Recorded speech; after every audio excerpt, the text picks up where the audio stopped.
Welcome to Dare a New Belief, a place to discover what is possible for your life after the loss of a loved one, and where you will find inspiration, insight, support, and love, and hopefully a bit of laughter to help you through your day.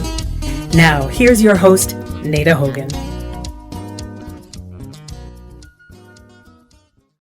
Welcome to Dare a New Belief, where you will find light and life, love and joy, healing, faith, and hope. A place where you get to believe in what is possible for your life. And today I have the great honor to be with Patricia, Pat Sheveland, who helps those who are grieving the death of a loved one find peace and purpose to achieve long-term healing. Pat is a registered nurse, a Spring Forest Qigong certified trainer, and a certified life coach whose soul, S-O-U-L, whose sole purpose is to be a healing guide for those who grieve. As a child born into a grieving family, she brings a unique perspective to family grief and is a compassionate and loving support to those who are mourning the death of their loved one. Pat is also a certified funeral celebrant, serving families who choose funeral and celebration of life services outside of a formalized church. She is the Amazon best-selling author of How Do I Survive? 7 Steps to Living After Child Loss. And she lives outside of Minneapolis, Minnesota, in a multi-generational home with her family. Well, welcome, Pat. Thank you so much for being here. Oh, thank you so much, Nada. It is an honor and a pleasure for sure. So I'm new to you and I'm just learning about you, and everything that I have read and seen is just phenomenal. So I know I spoke about in your bio that you have one book that's an Amazon bestseller, but you also have another book that's called The Mourning's Light, mourning as in M-O-U-R, Mourning's Light, Life After Child Loss. So of course, you know that I lost a child, and that's how this whole podcast came about. But you were born into a family that was grieving from the loss of a child. So can we start from there? Can you share with us the beginning, how all of this started off for you? Oh, absolutely. Absolutely. When I was a little girl, I don't know, probably 5 or 6 years old, I happened to go up in the attic. I used to love to go in our attic and look at photo books that my mom had. It was kind of my favorite little thing to do, to cocoon up there. And one time I happened to find this little manila envelope, a little 5x7 manila envelope, and I opened it, and there were 2 pictures that were 5x7, and they were black and white photos of this baby that didn't look really healthy. And I didn't know, and all I could think of in that young brain was, who is this? Yeah, why would my mommy and daddy have these pictures of this? Because he didn't look familiar to me at all. So I believe I went to my mother. I don't remember the exact circumstances, or she came to find me to what I was doing. And I asked her and I said, who's this sick-looking baby? Because he looked sick. And she told me at that time that it was my brother, Greg. Well, I had never known I had a brother. And so she shared with me that he had died when he was a baby. And that's pretty much all I got out of it. She just said that those pictures were taken after he had passed away.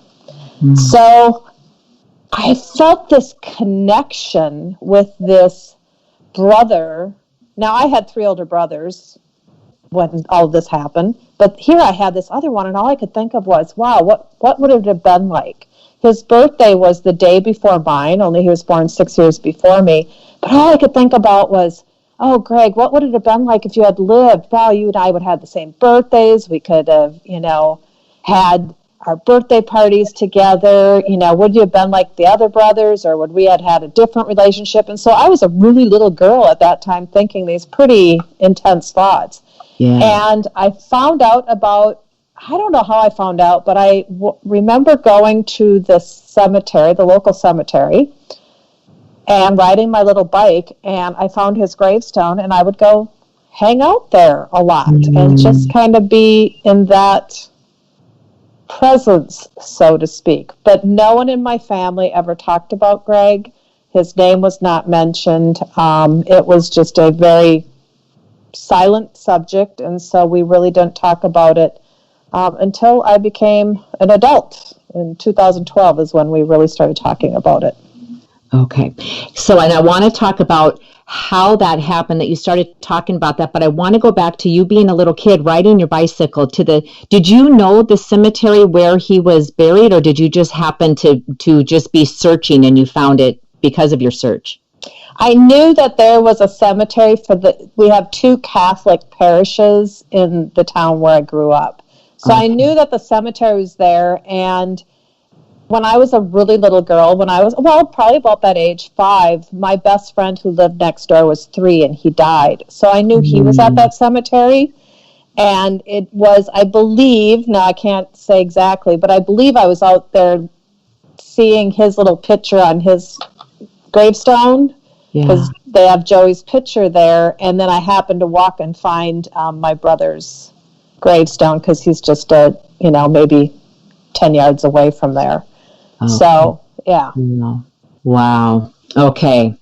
Yeah, amazing, right? So such a young little heart and a young little mind. Of course, I'm thinking definitely came in old soul because there's some big stuff going on there, but such a little mind and heart navigating all of this.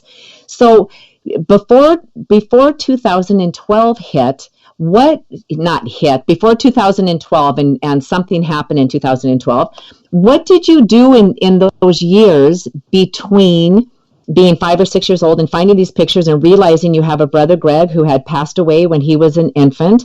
Because that's a whole lot of time to go before you get to 2012. Were you still feeling that connection with him? Did you visit the cemetery? Were you having a conversation with your mom or other people about him? Actually, his name is Greg. I would go to the cemetery frequently. I would ride my little bicycle up there, and I was one of those kids that just hung out at the cemetery. I felt a comfort there. I had my grandfather was buried there, and as I said, my next door neighbor, who is my best friend Joey, was there and had his little picture on his stone, and then Greg. And so but I always had this connection with my ancestors. That's why I would go up in the attic and look in the picture books or in the photo books. It's because I always was drawn I always wanted to know more about them. And I always had this connection. So I believe that I just really had this soul connection, old soul connection. And so that was just what I would do, is just go up there and hang out at the cemetery, because it was comforting for me, and I would daydream. Yeah. Oh, beautiful. And the daydreams, just regular daydreams, or were you daydreaming about what it would be like to be with Greg? What would you guys be doing on your birthdays together, even though he would have been older? Were you daydreaming, or just regular kid daydreams? It was actually having conversations with him. Yes, I would converse with him, and it was a lot of wondering out loud in my head. What would it have been like? Would you have been like my other brothers? Or I have a feeling that you and I would have had a more deeper relationship, because we were born only a day apart. There was something there that was very special, and I always felt like I didn't really belong in my family. And it's not a bad thing, but I was the only girl. I was the youngest in the family. I never quite fit in. Yeah. But I felt like he and I would have been real connected. Yeah. Wow. I love it.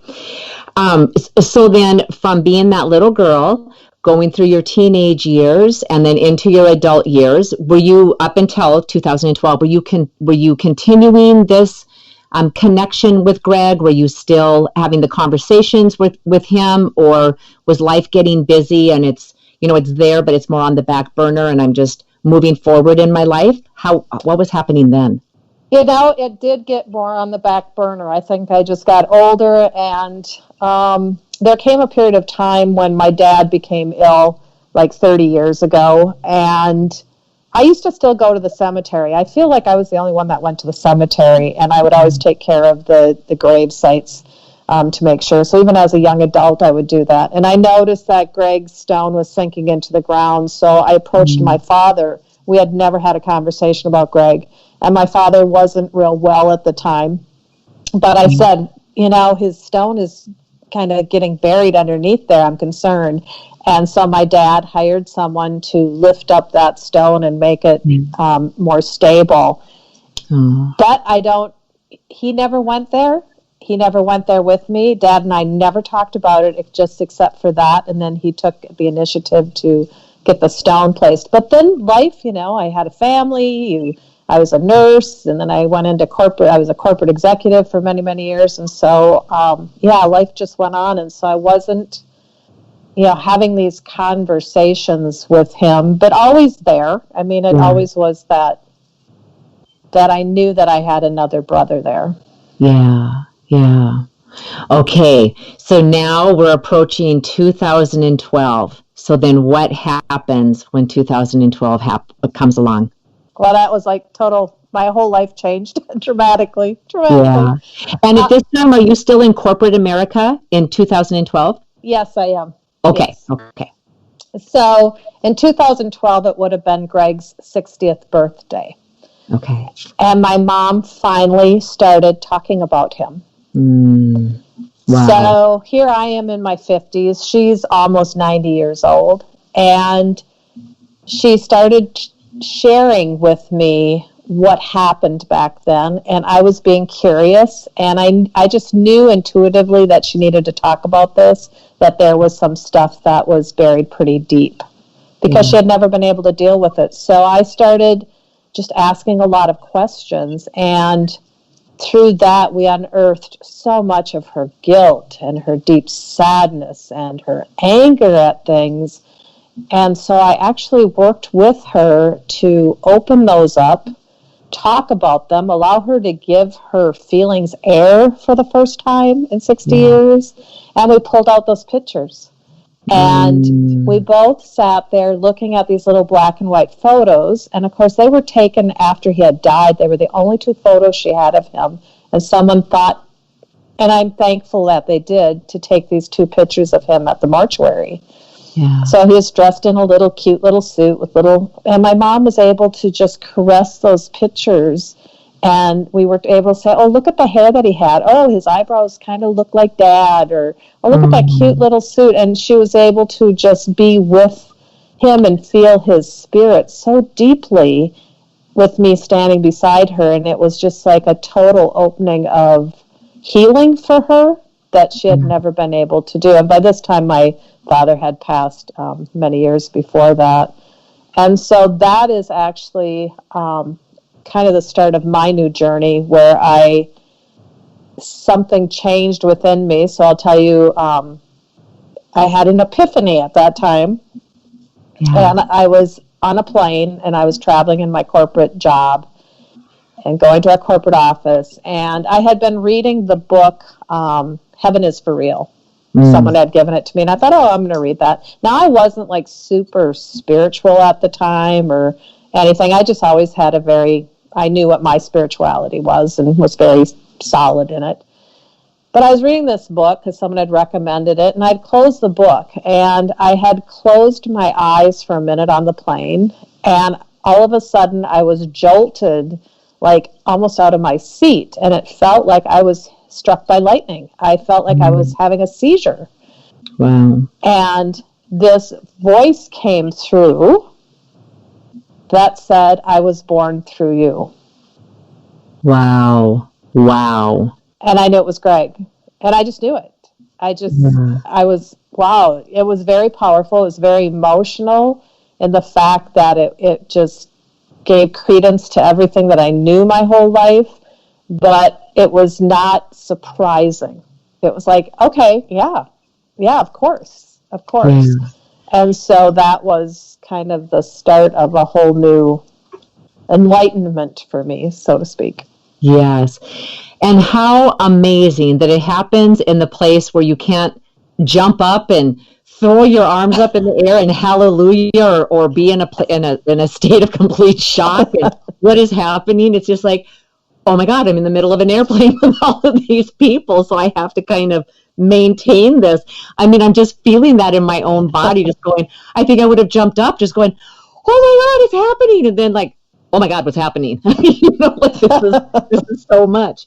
Oh, I love it. I love it. So from this jolt of lightning that hit you when you're in the airplane and you hear this voice, how did you say it? I lived through you. I was born through you. I was born through you. I was born through you. I was born through you. So then that started you down a different path. All kinds of different things started happening in your life. And what like from that, how can your life ever be the same? Like, how do you even walk off of the airplane knowing that you have to go and do this corporate stuff and I have to just be this person that works in corporate America and get off a plane and go do my corporate meeting work, and knowing that I just got hit with this bolt of lightning? What was that experience like? I have to correct myself because I was actually coming home from the corporate job. Oh, thank God. Yes. I correct myself. I wasn't going to it. I was coming home. And, well, first of all, when this happened, I opened my eyes and I looked around because I thought, do people think I'm having a seizure? But right. I really felt my body just going totally out of control. And I look around and everybody's just sitting there reading and, having their snacks, and no one's paying any attention to me. And I'm thinking, wow. Okay. So this was just within me. When I got off the plane, my daughter was waiting for me. And I've always been the strong matriarch of the family, always very solid and very grounded. And my kids just always viewed me in that way. I got off the plane and I just started sobbing. Oh. And we were waiting for my luggage, and I just said, Brittany, you won't believe what just happened to me. Now, we would have never talked about something like that, but I was just like crying and tearfully just sharing with her, and she just sat and listened. No judgment, just sat and listened with such total love. Oh. And it was just so beautiful, and that helped me get my act together so I could, function, because I just needed to share it with someone at that time. Yeah. Wow. And then how old was Brittany at the time when you were telling her? Oh, gosh. I'm saying she was probably late 20s. Okay. And was she very spiritual? I mean, how did that land on her? Was it like, oh, Mom, you're losing it? Or, wow, this is so cool. Let's sit down and talk about this more. She actually, she has a good sense of spirituality within herself, and she's always been a searcher, like with religions and different things like that. But no, she just held the space for me, and that's who she is. She's the one that quietly holds the space. She's a beautiful empath and holds the space for people. So that's what she did, is just held the space and allowed me to just pour my soul out. And I was so thankful it was her, because I wasn't going to get judged, or I wasn't going to have people ask me questions that I might not be able to respond to at that point. Right. It reminds me, this is completely off subject, but I love having when these memories just pop back into our heads. And it was probably 6 years ago. I stood outside and I was just kind of gazing off into nowhere land. And my son, and my son, I would describe just a typical guy, right? And he was probably early 20s, I guess. Just a typical guy and not into spirituality and don't talk to me about God. And, like, as you know, my daughter passed away and doesn't want to hear, any of the signs that I see. And at least at that time.